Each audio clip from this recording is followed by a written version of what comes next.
So I have good news and bad news. You're about to see the world premiere of The Psychology of Error. That's the good news, but the bad news is world premieres don't always go so well.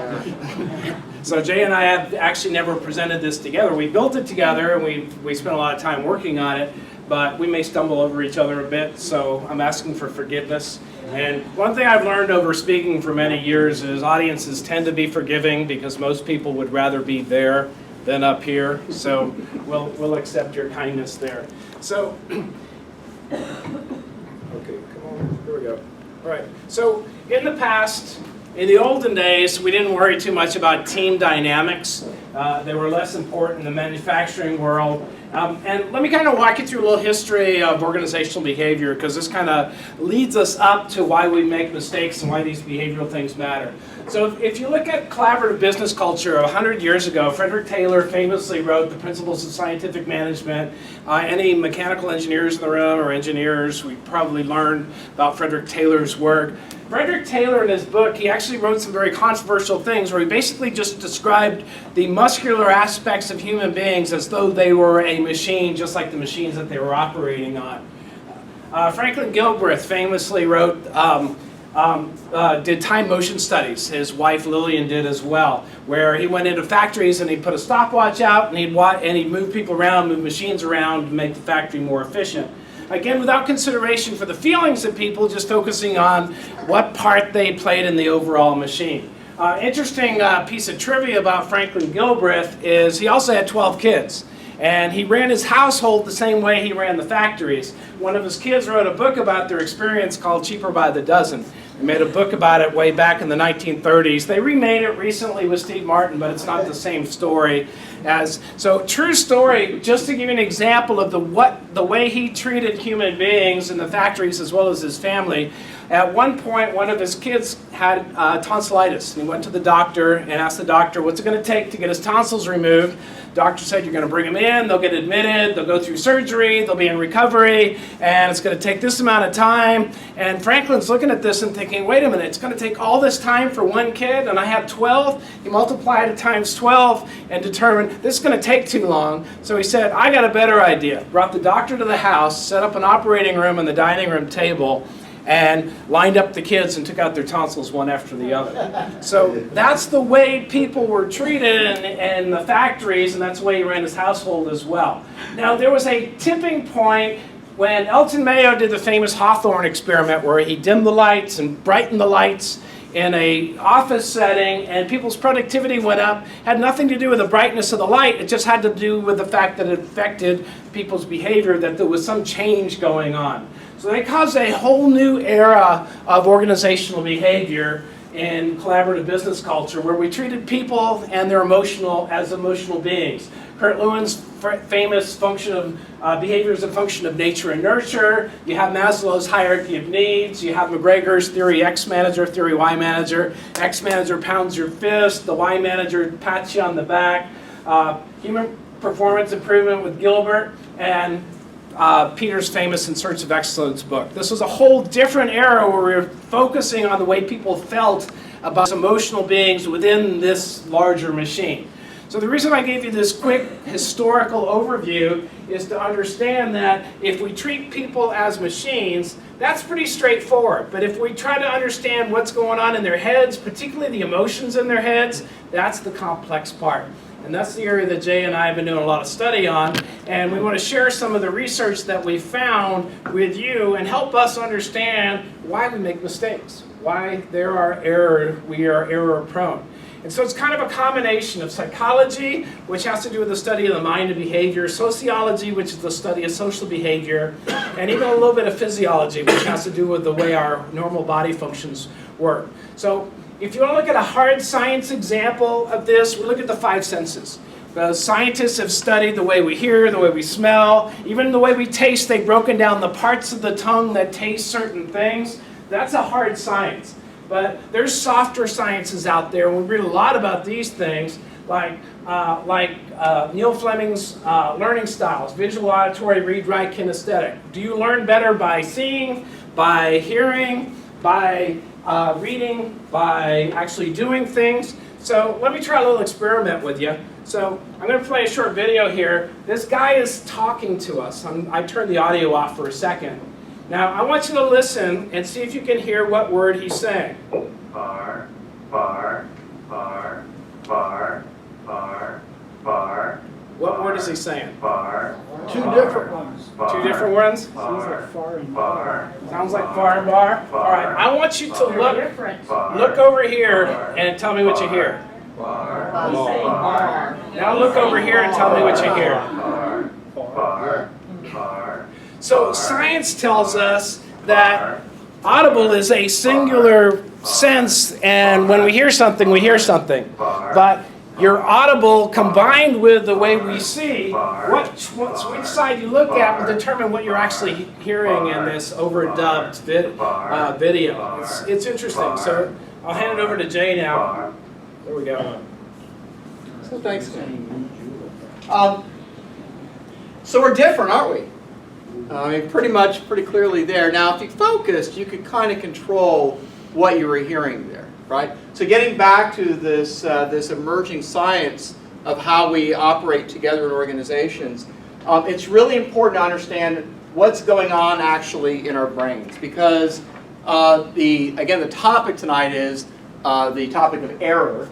So just out of curiosity, raise your hand if you see the dancer here twirling counterclockwise. So counterclockwise, okay? Got you. Okay, how about the rest of you? Clockwise, yeah, okay, two options here. Yeah, did it switch on you? Before you leave, every time I blink.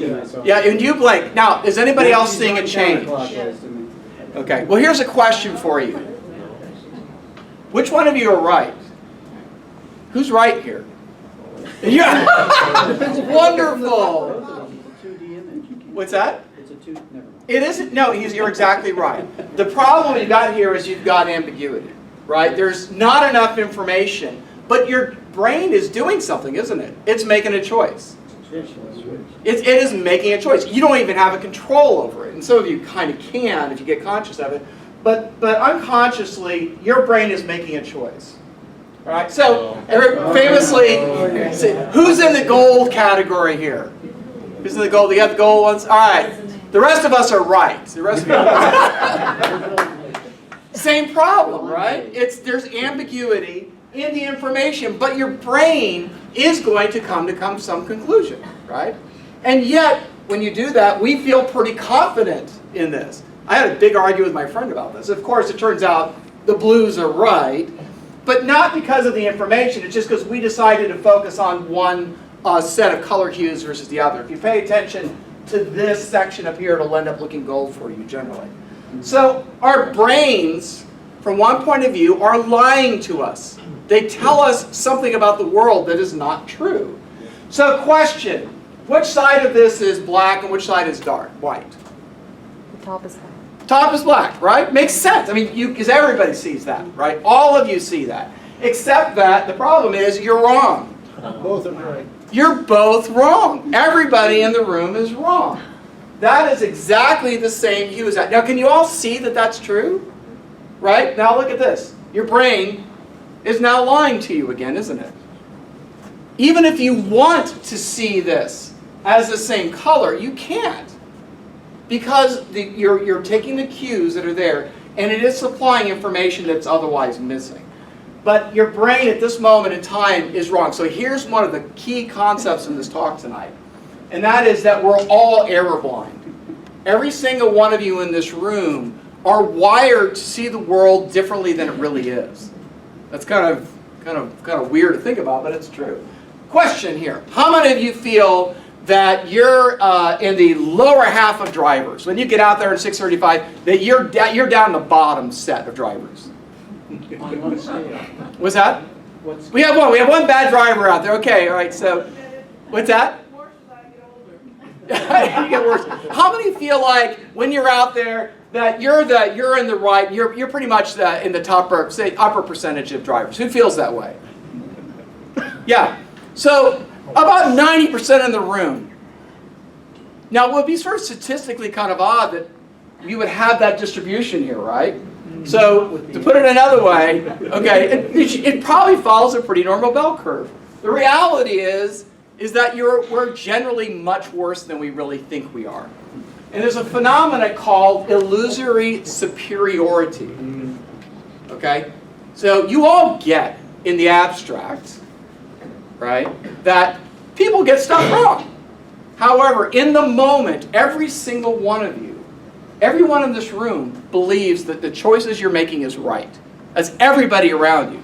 So when you go back over here, he thinks he's right, he thinks he's right, everybody thinks they're right. Okay? Now, a question for you. How do you feel when you're wrong? Well, emotionally, what happens when you're wrong? Sad. Sad, you feel sad. What else? Frustrated. Frustrated. Kind of, what else? Guilt. What's that? Guilt.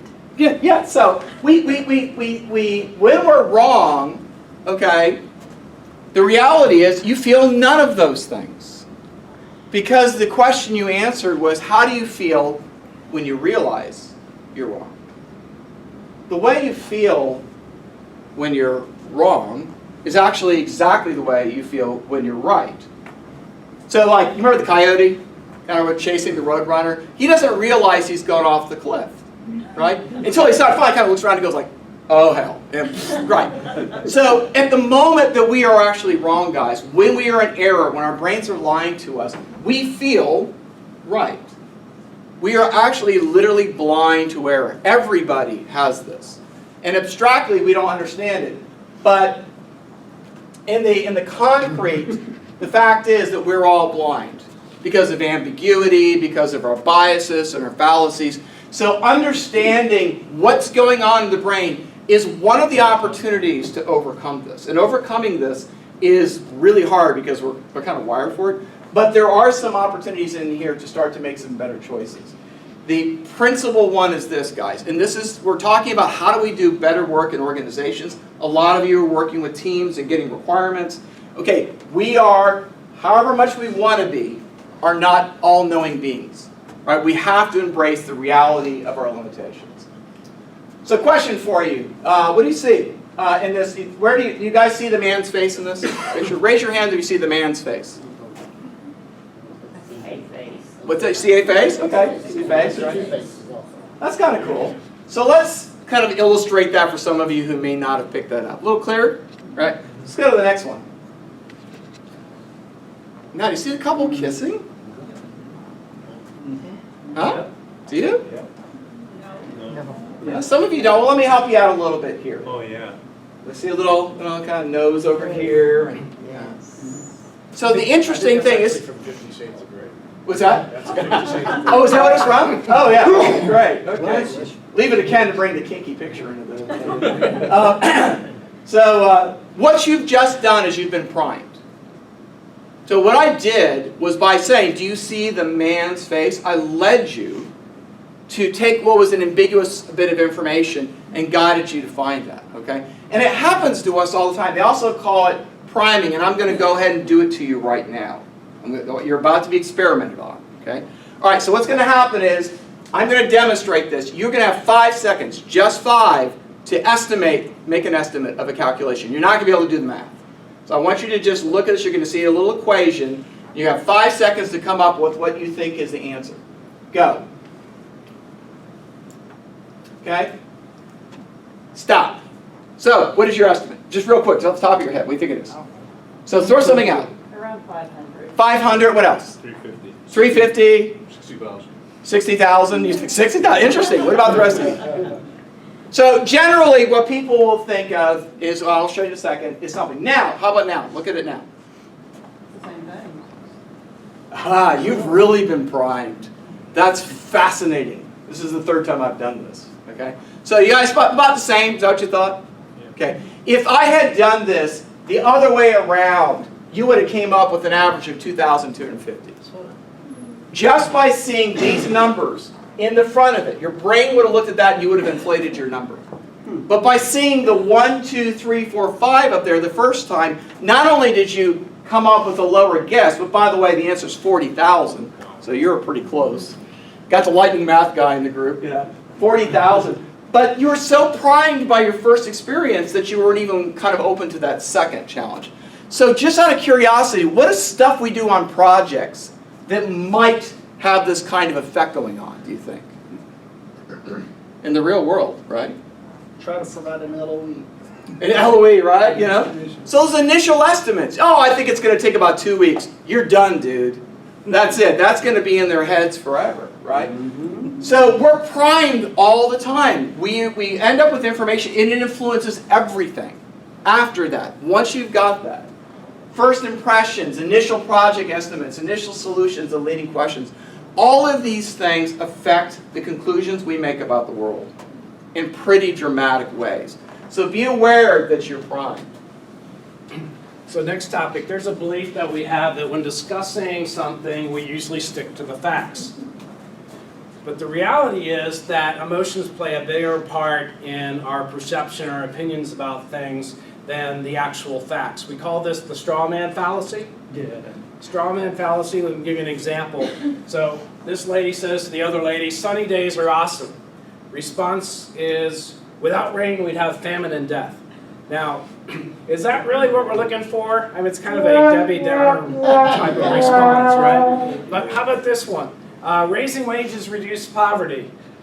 Raising wages will increase poverty. So what we do is, if we believe in our position, we build this straw man of the other position that we can throw things at. We can punch it out, and we can fight against that. And it's by creating an extreme other position that makes it easier to stand behind the position that we have. That's our straw man. It happens a lot in the courtroom. If you don't convict, you're saying that you want to legalize drunk driving. Well, that we're tugging on the emotions of people by creating this bizarre position that nobody in their right mind would actually have.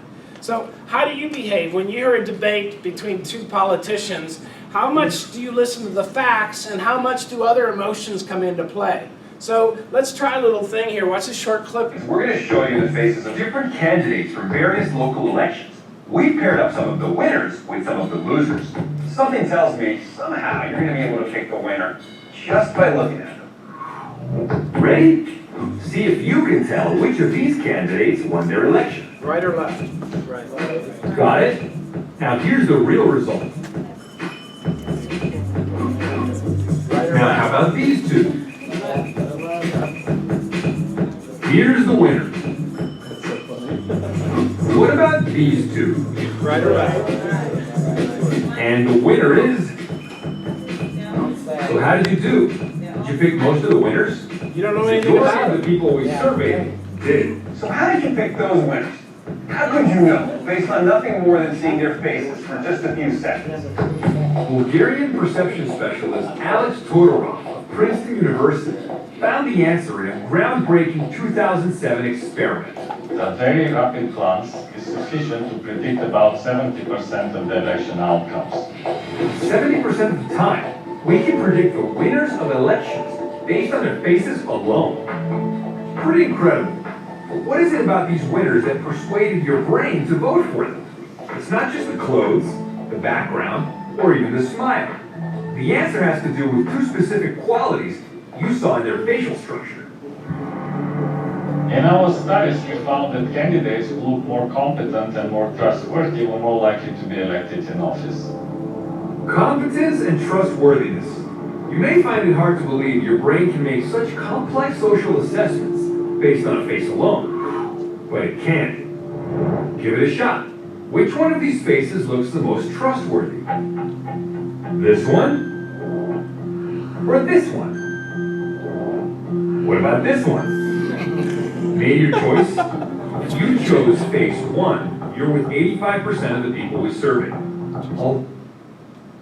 All right, interesting stuff, huh? So there's a lot going on in our brains we don't think about. So although we want the facts to be what drive what we do, and you're in a field as BAs where it's all about data and facts and building the right thing and doing the right thing, but the reality is that emotions play a bigger part of our decisions and the things that we do, and those emotions can stand in the way of doing the right thing. So for example, in our space, in the project world, never start a user story you can't finish this sprint. So preaching your dogma, and this kind of ties into building that straw man. Your user stories must always have the as I will, so that format. I see this happen week after week after week, where people have these dogmas about certain practices, and they're based on certain emotional background. Don't ever let me see you sit up during the stand-up meeting again. Or sit during the stand-up meeting again. So facts can accelerate decision making, and let me show you how that is. So in Ralph Stacey's model from the 1990s shows there are decisions we have to make each and every day. What feature do we want in this system? What's the right requirement? What's the priority of our requirement? So on any decision we make, Stacey looks at each decision in this manner. First of all, some things have a lot of data to back us up. If we're building something and we have a lot of data from previous experiences to back us up, those ought to be easier decisions to make, right? Because we can look at the previous experience. Then we have decisions made based on no data whatsoever, something brand net new that's never been done before. Those are harder decisions. Well, overlay with that the dynamics of the team. Some teams are very agreeable, and some teams tend to be far from agreement. There's a lot of conflict, arguments, disagreements on the team.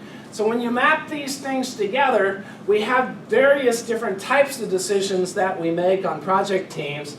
And the ones down here ought to be the easy ones. The ones up here where I have no data to back me up and my team can't agree, these could take forever. Matter of fact, this could cause a project to fail because I spend so much time trying to decide based on emotions what I should do because I don't have that data to back me up. But when I do have the data, then I ought to try to drive it down here. Now when I have a lot of data, when I have no data, can y'all see this? This thing's in the way, isn't it? That better? Much better? All right. When you have no data, but the team's all agreeing, we call this group thing. We're just agreeing so we can get along and we can move on. When you have a lot of data to back you up, but you can't agree anyway, that's when you have a discordant team. You have a dysfunction in your team dynamics that has to be addressed. So this area of groupthink, this is where we generally all want to agree just so we can get along. So when all think alike, then no one is thinking, according to this famous quote by Walter Lippmann. And let me give you an example on the other that I do with groups when I do group workshops. So there's this exercise you can do. Wideband Delphi is where what I usually do is have a group of people guess my weight, or guess the height of Mount Everest, or something like that. And so nobody actually knows the absolute answer, no Googling allowed on the Mount Everest one. And we take 3 passes through the group and plotting your estimate. So guessing my weight, my first distribution are these answers right here. So then I plot this and I show it to the room. So everybody sees not what my next door neighbor guessed, but they see the plot of everybody's guess. And I remember, oh yeah, I'm the one who guessed down here, and I was way lower than everybody else. It's going to influence your decision based on that data point. Then we take another round, again blind. I don't discuss it, I just blindly write down my second guess. And then the next round we see we're clustering closer together. And then we do a third round. Wideband Delphi is usually done in 3 rounds, and you'll see that it clusters much closer together to the actual number. And usually somewhere the median in that third round is fairly close to the actual value. This is the way you normally want it to happen, but I've worked with groups where I've seen this phenomena happen. And when this happens, this tells me something about the group dynamics. You have a discordant team, and you're going to have a lot of problems with every decision that you make because you have a generally disagreeable group, because members of the group are not going to allow themselves to be influenced by the data that they get from the other people. All right, I want to try a little exercise with you. Now, this means nothing. This is just to remind me to do the exercise here. He's priming you. All right, no writing. I'm going to read a series of words to you, and I want to see how many of them you can remember. All right? Ready for this? Thinking caps on. Okay, here we go. Bed, rest, awake, tired, dream, wake, snooze, blanket, doze, slumber, snore, nap, peace, yawn, drowsy. Okay, how many remember the word bed? Okay, Now, bed was the very first word on the list, and the reason you remember it is what they call primacy effect. When you hear a list of data, you usually remember the things that are near the very beginning of the list. How many remember the word drowsy? Again, most of you remember drowsy. Drowsy was the last word in the list, and that's called recency effect. You have a high probability of remembering the thing that's closest to the end of the list as well. Now, how many remember was the word sleep near the beginning of the list? Raise your hand. Think it's near the beginning. How many think sleep was near the end of the list? And how many think sleep was somewhere clustered in the middle? Okay, and actually the reality is I never said the word sleep. All right, so this is a phenomenon we call false memories. False memories, and this happens a lot. So let's kind of dive into the brain. Okay, another memory test here. I'm not going to fool you this time. Okay, I just want you to memorize a series of letters. Okay, and raise your hand when you can't go on. I'm going to keep reading letters. Raise your hand when you don't think you can remember anymore. Here we go. A, S, X, T, L, D, P, R. Okay, got most of you there. All right. Okay, there's a few savants in the room who still haven't raised their hand. But let's try it again. Let's use words this time. See if you can do a little bit better. I saw a range of 7 to 9 in that word list. Let's try it with words and see if you can do a little better. Here we go.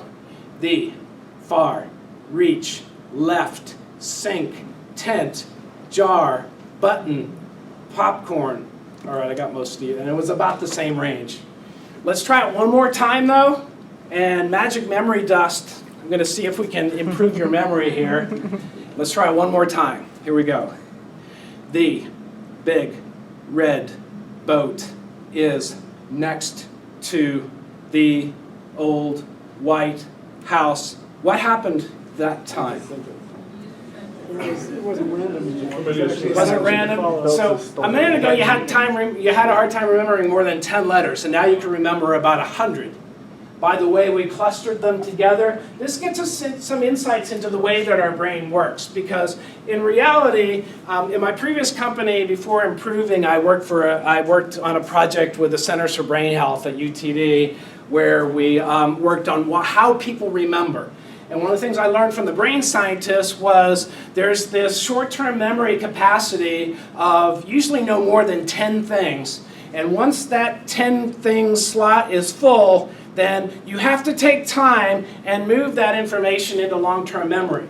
And that requires a lot of techniques like spaced repetition and concentration and other types of techniques to move things from that short-term memory to that long-term memory. And that can be difficult to do. Let's see, we're all a little different in memory. I'm going to try a little memory test with you. Watch this video and see if you can remember the things that you're seeing.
Away from the banana. Away from the okay.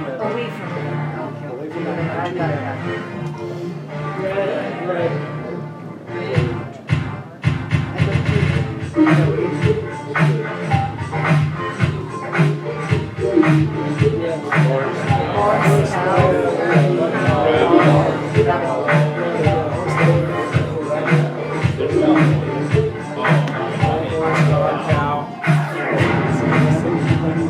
So how many got 4 out of 6?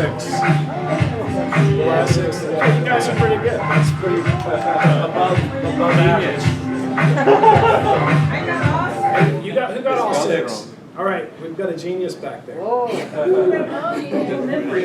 That's not easy though, right? Because there weren't a lot of things in the picture, but, oops.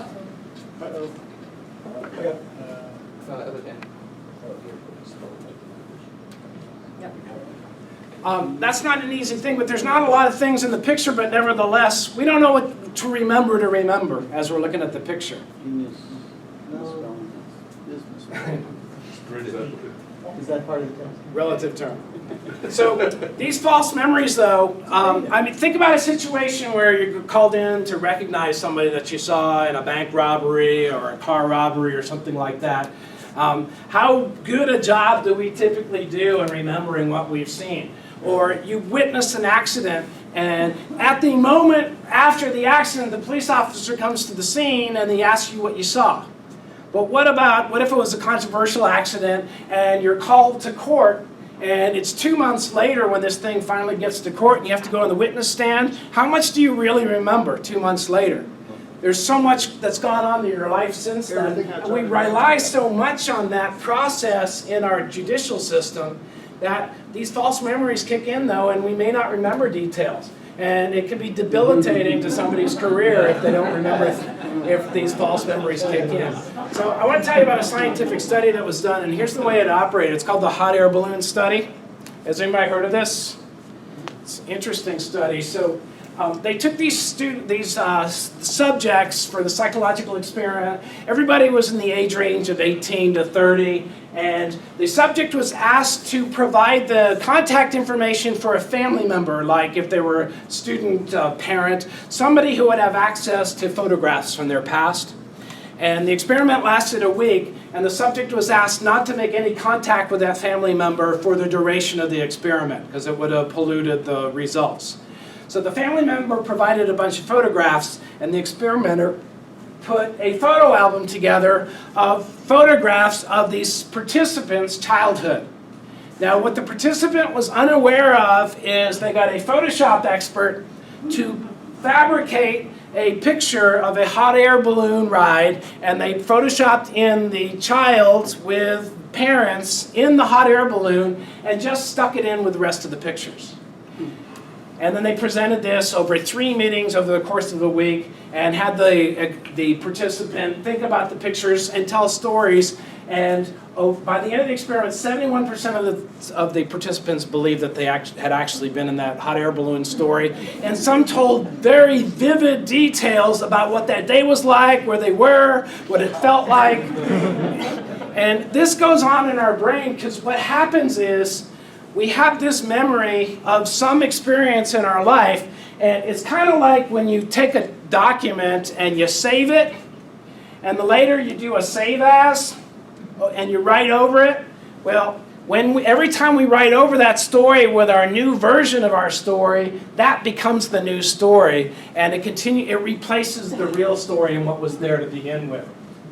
So how could false memories affect project teams? So let's bring this home. So let's say, how many are working with Agile practices or Scrum? All right, several of you. All right, so you're familiar with the concept of user stories. So you build your product backlog, you write a bunch of user stories, and they contain some reminder about some requirements. It's a reminder to have a conversation. It's not the actual conversation. So when 2 sprints later, 6 sprints later, we bring that story back up, are we going to remember with the same accuracy that we had when we wrote it down why we had that requirement, what we were thinking at the time? False memories are going to kick in and interfere. So just writing the story is not enough. So when we want to write things down so we don't forget or that we don't remember the wrong way on each feature that we have and why we wanted it, but if you treat the story like the tip of the iceberg, then we need additional information below that iceberg to describe the remainder of the requirements. And there's a lot of artifacts that are available to do that. This is where use cases, storyboards, domain models, data maps, any number of tests, other things to support that story, fill in some of those details so we don't leave them out. Right? Feeling pretty smart? Seriously, there's a great book out there that a lot of these are in. It's You Are Not So Smart, I believe. There's a whole website of all these fallacies. In all seriousness, what we're showing you here and trying to kind of surface this is to really embrace a simple truth, which is that we're wrong. And that's what's that? Gee, thanks. Gee, thanks. But actually, the thing is, this is really powerful, guys. But let me bring something. If any of you are doing agile projects at all, or you're working with any kind of projects where you're making what I would call fact-based decisions, we're talking about motions versus facts. We believe that if you're doing agile, you get all this good data back so that you can navigate towards, an effective solution. The reality, and I've been a coach for 15 years, is that teams more or less actively reject what's coming to them, the information. They push it away from them. And I want you to kind of understand why. Because the dogma would say, well, if I've got all this data, I've got my velocity, I should be able to do great predictions and recognize whether we're on track. And very often they don't whatsoever. And this kind of evolved out of a couple first observations, but there's a great book called Scarcity. I'll talk about it in a second. How many of you ever seen one of these stores? Yeah, there's little payday stores. Okay. So what's going on there to these payday stores? I mean, why would you go and get a loan for something that you're going to get paid in 2 weeks? Why do they do that? Speed. What's that? Speed. I mean, it's faster. You get something. Well, it gets faster, but there's a problem they're solving, right? Is they need the money right now, and they don't have it. So these are people that are living in poverty. From day to day, they're in a situation where they're just trying to make it through the day. And so if you go up to somebody who is in poverty and they come out of a grocery store and you ask them how much is the cereal, how much is the pancake batter, whatever, they will be able to tell you the price. How many of you how many of you had no idea if they walked up to you and asked you what that was? You pull it out, you knew what the price of everything was. I have no clue. I walk up and get the stuff I want. The difference is that the person in poverty is investing a lot of IQ points dealing with scarcity, the scarcity of money. And it turns out any scarcity that you are faced with, it could be loneliness, it could be money, it could be time, drops your IQ about 13 points. You're getting dumber. So with everything else we already showed you, if you're operating in scarcity, you're dumber. And there's a good book here called Scarcity, Why Having Too Little Means So Much. Fascinating stuff. The reality is most of you are operating like this. How many of you start checking your email first thing in the morning? You get up, you do your email, right? All right, here's something, just check it with the rest of you here. How many of you go to the gym at least 4 times a week? Okay, so for the rest of you, what's going on here? Because you know this is a good idea. I know you're smart enough. Why don't you go? Not enough time. Bingo! You're living in poverty like everybody else. So we live in poverty in this mode where we're trying to do all this good stuff. Well, so I've been in the business, again, of coaching teams for a long time. And if we're intelligent and making reasonable, rational decisions, there's 3 things you need to do. Okay, one is your real work, just stuff that you do when you come into work, right? Which, for you guys, for a developer, what's real work, do you think? Coding, right? How about a tester? Okay, and a BA. What's cool for you? Story. Right, so real work is anything that you would do if nobody bugged you, right? And by the way, it's always email, right? That email is always real work, okay? Now, planning is only real work for who? Yeah, they're the ones that always care about that, right? The rest of us are just leave us the hell alone and we'll write code or we'll test. So you all get that, right? We don't want to, how many of you have done your financial planning for the year? Yeah, see? You know it's a good thing, but you don't do it. Now, lastly, at the top, there's actually the improving side. That's like going to the gym, right? That's stopping and doing that whole inspect and adapt thing, okay? Well, let me show you what's going on here.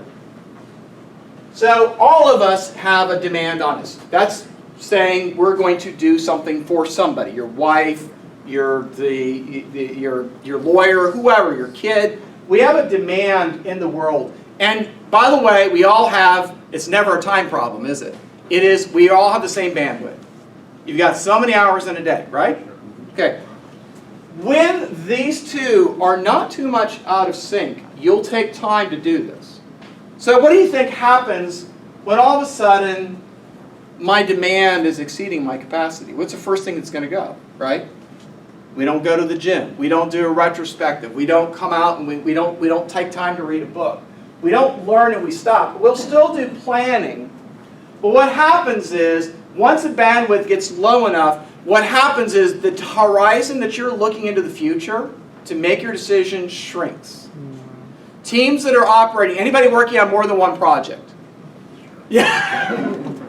Yeah, you guys you're in poverty. All of you. When you're doing, what's going on when you're switching, when you're working on multiple projects? You lose your focus. Well, with that, you lose your focus. You're having to, do you ever you have to cancel a meeting. I can't go to this meeting, I'm going to go to this meeting instead. It's the same thing as bouncing a check. You said, oh, I'm going to show up and pay you and show up with my time, but you don't. So you bounce a check.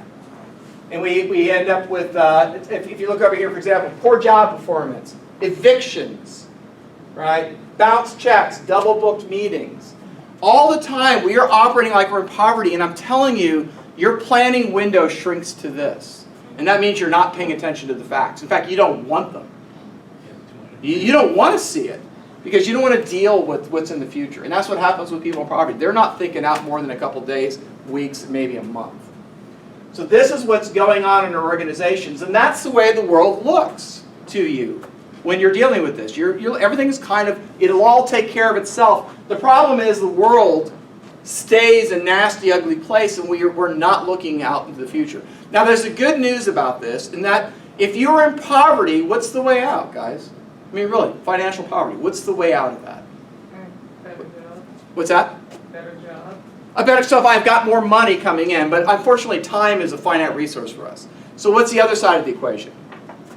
Cut expenses. Cut expenses. Bingo. If you want this to change, you're going to have to give up your addiction to yes. And that's what it basically gets down to. Everyone in this room, myself included, has yes addiction in this. The little buzzing over your phone, you're saying yes. When you stop and you go look at that. When you go and look at your email, you're saying yes to that. When the boss comes to you and says, when you've already got 5 projects, hey, can you take this? Why do we do that? You don't want to disappoint them. But what is really happening when you say yes now? And you're over capacity? Well, he says no, and they give it to him anyway. Okay, yeah. The reality is that you end up saying no to something anyway, right? Because something falls off your plate. The end of the day is, if you want to eliminate this problem, you're going to have to master the art of saying not yet. And I will tell you, there's a great book called The One Thing, and it's about reining this in and getting what you want out of life. Saying yes to what you want and getting out of poverty, bandwidth poverty, requires you to say not yet. Right? So this is an important switch for all of us. And that one change can help all of us. By the way, you want to talk about being dumb? Live in this place for a while. Anyway. So the next phenomenon is called replacement ignorance. And if I gave you an 8-ounce glass of water and you filled it up, you're not going to continue to try to pour water in there because you know you've reached that capacity, right? It's tangible, it's physical, but we don't do that in our life. Imagine this, you decide, you know what, I'm going to learn how to play the guitar. And we think about it and we plan it. It's something I've always wanted to play the guitar. It's something I want to learn how to do, and I'm going to get really good at it. But when are you going to do this? I mean, what are your choices here? And what are you going to do it instead of? You're going to do it instead of exercising? You're going to do it instead of going to the kids' soccer games on Saturday morning? What time are you going to carve out in your very busy schedule where we have bandwidth poverty? And when are we going to start this? And when are we going to do it? So the reality is we make these decisions and we don't think it through in terms of how we can actually execute on that decision and what the trade-offs are going to be. It's like overfilling that bottle of water. We decide we really, really want this car, but the monthly payment is more than I can afford, but I'm going to buy it anyway. I'll figure it out, right? And the reality is we end up in the poorhouse because of this, because we have to give something else up, or we end up having to sell the car because we realize after 6 months we couldn't figure it out. So these trade-offs that we have to make are tough decisions. Now let's apply this to a project team. For those who are doing Scrum, you might recognize this. If we're in the course of an iteration or a sprint, we use a burn down chart to show how many hours are remaining each day of the sprint. How many recognize this? All right, good. Okay, so most of you recognize this. So if I'm traipsing along here and I'm at the halfway point of the sprint and the remaining hours isn't far off from where it was at the beginning of the sprint, I have a problem here. And the reality, I have to think about this realistically, and I can't fathom the idea that I'm going to catch up, but a lot of times we fool ourselves into thinking, we'll do better tomorrow, we'll do better tomorrow. We will catch up by the end of the sprint. The reality is, usually we don't.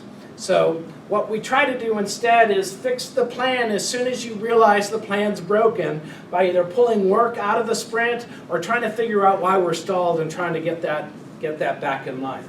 All right, next one.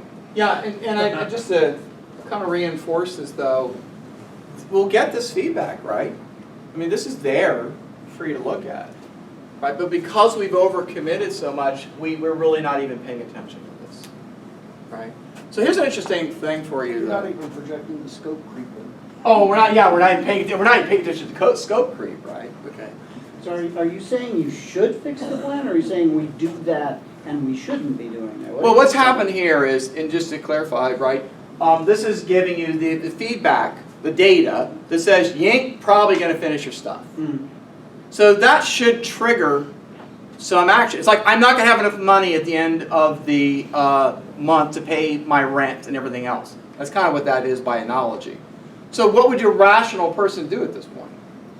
You will not have enough money to pay your expenses. I do not have enough resources to finish that. That's what's telling me. My burn rate is not what I want it to be.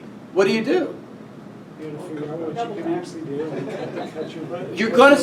You're gonna say no to something, or you could get more money. Which Not yet. what's that? You got to do the not yet, but then you got to walk up to the boss and say, hey, listen, that thing we said we're gonna do, we're not gonna get that done.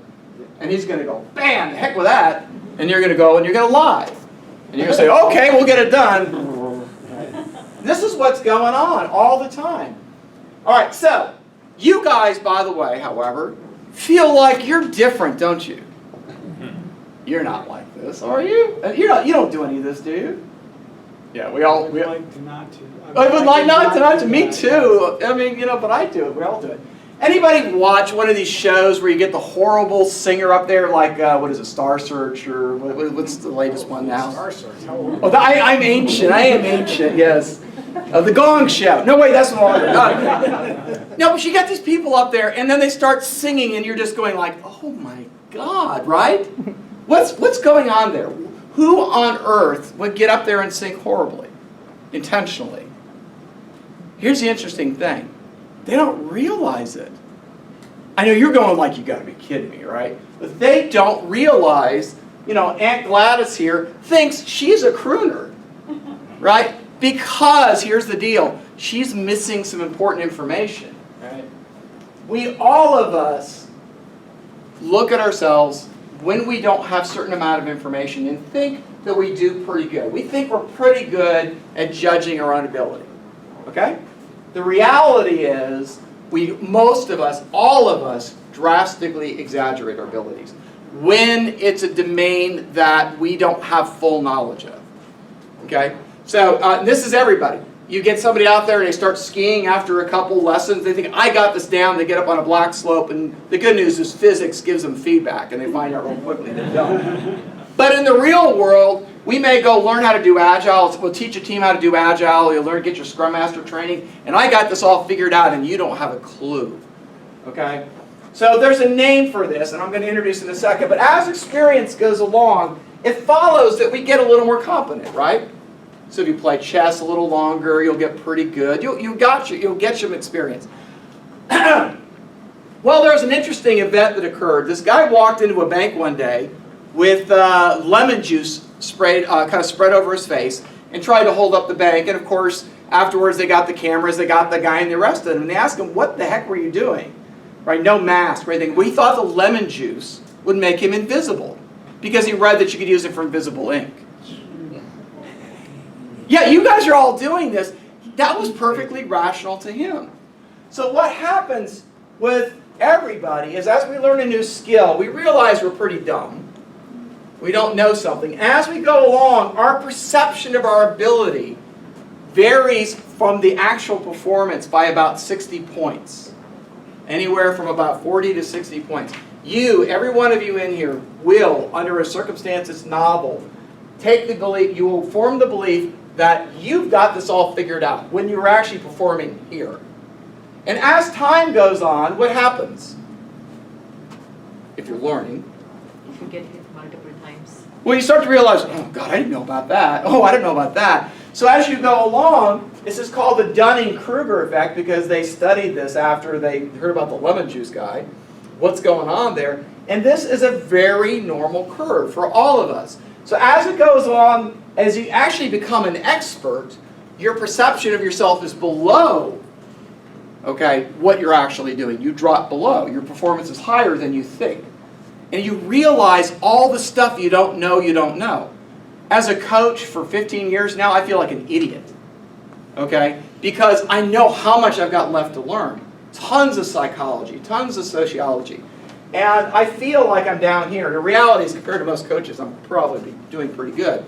But the reality is this. Here's a little picture you may, we call this, by the way, Mount Ignorant. Or teenagers. So, yeah, or every teenager on the planet, right? Okay? They all think they're brilliant and they're down here, right? And then they realize as we go along. But you know what? We do this over and over, right? We think we're performing great. And the reality is, this next time everything's going to be perfect. When do you think you're on Mount Ignorant on a project? Like, oh, I don't know, maybe about 15% into the project, you got this all figured. You got all the requirements done. You think this will be the one project that's going to come in great. And what ends up happening is you go along. Oh hell, oh my God. And but the next project, we do it over again, right? We're just stupid over and over and over. So the reality is, guys, again, if we can be aware, and by the way, I was going to run a little mini conference, and I was talking to an expert outside of the field, out in the field. It's an open space conference. And I realized, seriously, after seeing this, I realized, oh my God, I'm on Mount Ignorant. I'm there. And it's like, I don't dare run this conference. I was about to run this conference. It's like, no, I do not have the skills. So recognizing you're there is really powerful. So look for it, okay? One more thing. Ego plays a huge role, okay? And it's an inverse relationship, right? The less you know, okay? Interestingly, the bigger your ego. The more you know, it seems to shrink. We don't seem to need the ego piece of it that much. So have any of you been like with a project, maybe a manager who just absolutely knew that you guys could get this project done in half the time? Anybody ever run into that? Yeah. Like besides every 8 time, right? Yeah, so ego's at work here a lot. All right, we're running short on time. Oh, I'm sorry. We're going to have to zip through the rest of it here. So some cost theory, anybody ever see a box of donuts brought into the office, and then at some point in mid-morning it looks like this, right? Yep. And so we're all full, we've had all the donuts we can handle, but it's really hard to throw that thing away, isn't it? So somebody, even though they can't withstand another donut, they will succumb and eat the donut as opposed to throwing good food into the trash. And that's tough. Happens at buffets too. You go to a movie, you invest $10 in the ticket, you sit down, about 30 minutes into it, you're sitting there and you realize this movie really stinks. That one really did, too. But how often do we sit there through the rest of the movie because we've already invested $10 in 30 minutes of our life and we sit through the rest of the movie? Every once in a while we may get up and walk out, but oftentimes we invest another hour of our life that we could have spent on something else. This lady and this man have been dating for a year. It's not going well. But she considers the fact that I've spent a year of my life. Do I want to go through this all over again? And then she makes an unwise choice with regard to who she's going to spend the rest of her life. And at some point she needs just to decide this time spent was a sunk cost. So let's apply this to a project. So now I'm going to show the opposite of a burn down chart. This is a burn up. This is a more important chart. This shows how many features we've delivered at this point in the project. if I work on a project where I should be delivering features at this rate, and I'm really delivering it at the rate of the dashed line here, at this point in time, I need to make a wise decision. Does it make sense to continue to spend money on this project working at this trajectory? But what often happens is we put rose-colored glasses on and we look at this thing and we create this illusion, no, we'll catch up and we'll get everything done by the due date. But in reality, that doesn't usually happen. So now Jay's going to talk about the last topic, which is procrastination. Yeah, we were just saving this for last. Yeah. So you get around to it. We all think we're eventually going to get around to it, right? We're going to catch up and do whatever. Has anybody been there with that? You know, we all have, right? So in the beginning of the year, it's kind of come around to New Year's. It's December, and you decide, hey, I'm going to lose some weight, right? And you see a little ad, and what are you going to do? You're going to go run down to the gym, and you call up. And the next thing you know, you're working out, okay? By the way, I'm at a gym. I've been there for 8 years, and we call them January joiners. They all show up, okay? What happens about a month into this? Yeah, well, all of a sudden you're driving by, and you're that good diet you're on, and I'm hungry, and next thing you know, I'm eating the Burger King, right? So I could do this experiment with you guys right now. If I said, for most of you, if I said, I'll give you a $5 bill now, or $20 2 months from now, what's the better deal? Wait 2 months. What do you think 90% of people do? Take $5 now. Is that a rational decision? It is absolutely not. What's that? Yeah, you made it. You don't trust me. I'm nervous. So that's a trust issue. A bird in the hand. A bird in the hand, right? We all do this, okay? So we're all pretty stupid. But I want you to understand, you're biologically wired to do this, okay? Because there's a phenomenon called, number one, hyperbolic discounting. It happens with your projects, the complexity that'll come along. It happens with your diets. And at the time you realize, oh, I'm going to go ahead and work out and lose weight. That feels pretty important. And eating the good, yummy stuff, the donuts that Ken had up there, that seems like, oh, that's not that important. And then I get a little stress here. What happens is this. The value of the thing right now exceeds the value of the thing in the future. You know, the old thing, things in the future are in the rearview mirror are smaller than they actually really are. What happens is we literally, in our brains, unconsciously, just like those optical illusions, we make a decision. The value of the donut relative to losing the weight is like, woo, that's the $5, right? Losing the weight is the 20. You're wired to do this. And so what happens is you now make this, quote, bad decision, and you keep making it until something happens. Like, oh, that chest pain. And all of a sudden going to the gym seems like a really good idea, right? Taking the medicine you're supposed to take seems like a really good idea. You are wired to do this. It is in your nature to do it. So we're constantly warring with the want and the should. If any of you have kids, you know you see this all the time. It's instinctive. You are wired to get the payoff now versus the future. So how's that going to show up on your projects, do you think?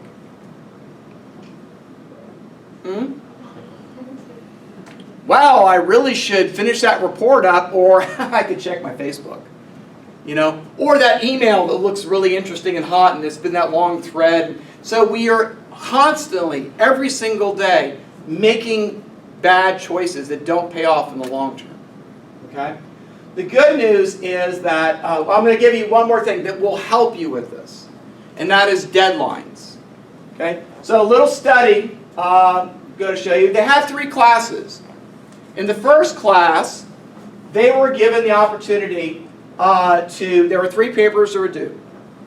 So in the first class, they were due on the last day. Okay, that was one scenario, right?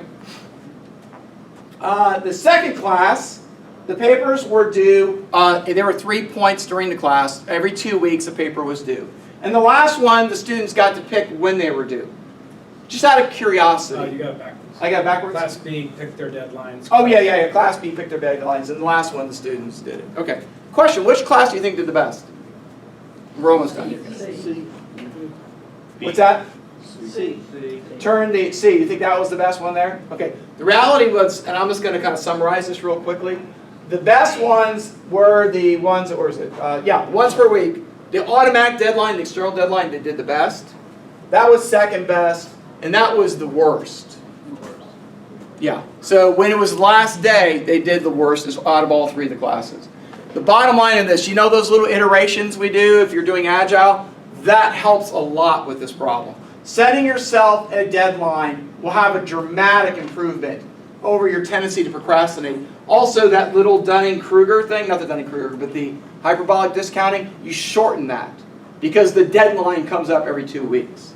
So that'll help you deal with a lot of this. So I'm going to jump forward to the end here since Yeah. we're going to scoot out of here. So a couple of resources we saw today I want to point you to. If you find this stuff interesting, You Are Not So Smart. It's a great audiobook and it's a great read as well.